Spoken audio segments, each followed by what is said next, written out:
2-2 कोटी 7-7 हजार कोटी ह्यांचे भ्रष्टाचार आहेत। ह्यांच्या बापाचे पैसे कुठून आणले ह्याला माधवतानं आमच्या मराठ्याचं रक्त पेलं ह्यांनी। त्रास आहे त्याच्यामुळे शर्ट काढले मी।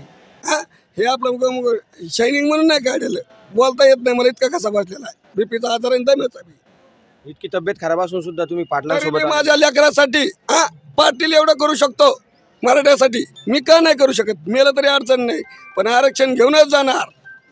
किती बांधव आलेले आहे इथं?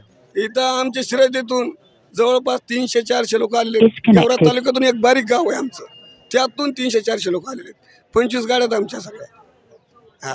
आणि एवढी मराठ्यांनी सोय केली, काहीच अडचण नाही। आणि आमच्या मुंबईत कशा प्रकारे सोय होती? एकदम व्यवस्थित झाली, पण मराठी आम्ही अशी मुंबई जाम करणार आहेत की वर सरकारला कळायला पाहिजे, नुसती एवढीच सोय करा आमची, एवढीच संडासची लघवीची, आपले लघवीची बस, बाकी आम्हाला काही नाही। आम्ही आमचं पुरतं घरून आणलेलं आहे, सगळं आणलेलं आहे। सरकार तुम्हाला वाटतंय का सरकारचं काय आहे सध्या?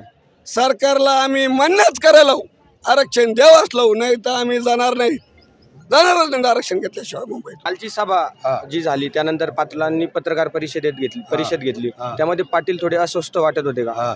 पाटील अस्वस्थ नव्हते, काही पत्रकार लोकांनी पाटलाला जाणून बुजून परेशान करायचा हेतू होता, आणि त्याचा ते हेतू असा होता, बहुतेक तर मला वाटतं ते कोणते पत्रकार जे होते त्यांचं नाव सागर काहीतरी आहे, आडनाव काही माहिती नाही, बहुतेक ते सरकारला मॅनेज झाले असावं, कारण आतापर्यंत जे काही पत्रकार मॅनेज झालेत त्यांनी आमचा जे भव्य मराठा समाजाची जी रॅली निघालेली आहे आतापर्यंत ती आयुष्यात ही पहिली रॅली आहे निघालेली। ह्या रॅलीमध्ये जरांगे साहेबांना त्यांनी मॅनेज होऊन पैसे घेतले असावं किंवा मॅनेज झाले असावं, त्याच्यामुळं काल त्यांनी अस्तित्व जरांगे पाटलांना निरोध झालं। काय घडलं होतं नेमकी? कसा जरांगे पाटील हे गोरगरीब जनतेसाठी लढत आहेत, गोरगरीब जनतेचा आवाज कोण उठीनं म्हणून एक नवीन कार्यकर्ता जे तयार झाले त्यांचं नाव जरांगे पाटील, आणि त्यांना मीडियावाल्यांनी किंवा दुसऱ्या कोणी त्यांचा काही असा आगाव जाहिराती टाकू नये की त्यांनी असं केलं त्यांनी कसं केलं। ते लढायलेत ते दुसऱ्यासाठी आणि मराठ्यासाठी लढायलेत, हे सर्व जनतेनं मीडियावाल्यानं कोणी पैसे मिळालेत म्हणून किंवा काही कोणी द्यालंय म्हणून आगाव प्रचार करायचा नाही। जो खरा आहे तो सत्यासाठी लढतो, तो जरांगे पाटील आहे। जरांगे पाटील तुम आगे बढ़ो, हम तुम्हारे साथ हैं, जरांगे पाटील तुम आगे बढ़ो, हम तुम्हारे साथ हैं। सर्व मराठा बांधवांना कळकळीची विनंती आहे की सर्व धर्मांना, जे ओबीसी असतील दुसरे कोणते असतील, यांना आरक्षण आहे, मराठ्यांना आरक्षण का नाही हा आमचा सरकारला सवाल आहे। जसं पहिलं बैलगाडीचा प्रवास होता, काळ बदलला, त्याप्रमाणे आरक्षणाची क्रिया ही बदलाय पाहिजे असं आमचं म्हणणं आहे। पहिलं बैलगाडी होता, घोड्यावर आले, आता विमान आलं, आता ऑनलाईन सर्व कारभार झाला, तसा आमचा ऑनलाईन कारभार हे आरक्षणाचा करावा अशी आमची सरकारपुढे नम्र विनंती। सरकारने जर मागण्या मान्य नाही केल्या तर अगोदर सरकारने वेळ मागितला होता, त्या वेळेत त्यांनी त्या मागण्या पूर्ण केल्या नव्हत्या, आता जर तसं झालं तर आमचा लढा हा गांधीजीच्या मार्गाने चालणार आहे। जोपर्यंत आम्हाला आरक्षण मिळणार नाही तोपर्यंत मराठा आमचा बांधा पाठीमागे सरकणार नाही। अहो सरकार असं लबाड आहे। अहो त्यावेळेस जरांगे पाटलाला येऊन स्वतः बोलले फडणवीस आणि हे ह्यांना लाजा वाटू नाही, आमचे म्हणले आमच्यावर गुन्हे जे दाखल केले होते ते गुन्हे पहिले माघार घ्या म्हणून आमचा जरांगे पाटलाचा आदेश होता।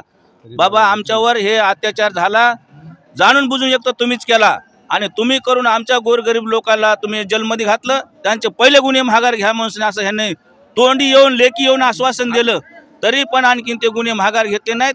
आणि सरकार बार बार म्हणते, आणि आरक्षणाचा मुद्दा जवळ आहे, सरकार आज 6 महिन्यापासून जरांगे पाटील लढतायत, ह्याला लाज वाटू नाही? अरे इतके दिवसामध्ये आम्हाला तोऱ्याची सध्या काम पडू नाही, कारण आमच्या हक्काचा हे काय कोणाचा आम्ही लाचून लुचपुचून घेणं झालो, आमच्या लेकरा बाळाचा आज आम्हाला तळमळ कळली काय झालं आणि काय नाही। ह्या भामट्या सरकारनं आजपर्यंत आम्हाला एवढं लुटून खाल्लं, आमचं रक्त सध्या पेलं ह्यांनी। 2-2 कोटी 7-7 हजार कोटी ह्यांचे भ्रष्टाचार आहेत। ह्यांच्या बापाचे पैसे कुठून आणले ह्याला माधवतानं आमच्या मराठ्याचं रक्त पेलं ह्यांनी। आमच्या लेकरा बाळाचे आश्वासन खोटे बोलून याद्या म्हणतात, आता आणखीन भरती होणार, हे होणार, नुसतं चुत्या बनवणारं सरकार हे भामटं सरकार। ह्या भामट्या सरकारला आता आमचा खमक्या एकच दादा मिळालाय, एका खुट्यामुळे अशी असा महाराष्ट्र असा चुळो का पळो करायला, असं नेतृत्व करावं आणि काहीतरी इमानदारीनं जगा। अरे आमच्या लेकरबाळाचे रक्त पिऊन तुम्हाला काय भेटणार आहे? तुम्ही 2-2 कोटी 1000 कोटी किती दिवस कमवणार तुम्ही? किती दिवस तुमच्या 10 पिढ्याला जगणार नाही? आमचे लेकरं बाळा आम्ही मेहनत करून नोकर लावतो तर आम्हाला 100% मार्क भेटतात आणि इतर कॉस्टाच्याला 50% मार्कात लागतंय. आम्ही काय पाप केलं का बाबा? आमचं 100% मार्कावर लक्झरी लेकरला पडले. आज आम्हाला अवतावजाची वेळ आहे का? ह्या सरकारला जाग येत नाही का? सरकारला दिसत नाही का हे का आरक्षण आमच्या अन्याय का होतं? का विचार करता हे?